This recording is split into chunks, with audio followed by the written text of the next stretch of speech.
Untuk mendukung Belajar Bentar, kalian bisa mengklik subscribe.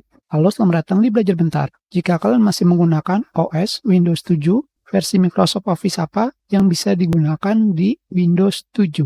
Di sini, saya hanya menggunakan dua contoh, yaitu 2016 dan 2019. Yang pertama, kita lihat pada Microsoft Office versi 2016. Kita jalankan, install.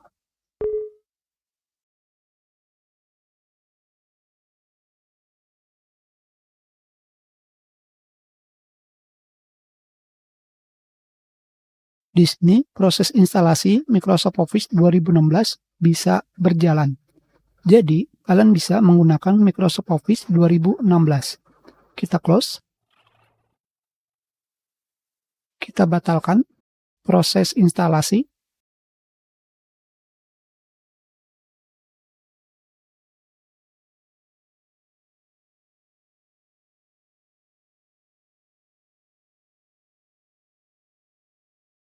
Proses instalasi Microsoft Office sudah dibatalkan.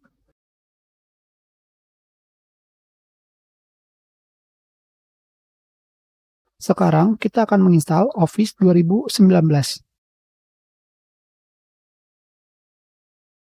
Kita pilih yes.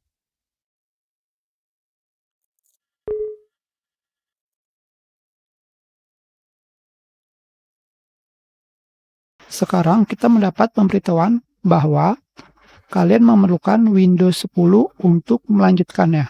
Jadi, jika kalian masih menggunakan Windows 7, Microsoft Office terakhir yang bisa kalian gunakan adalah Office 2016.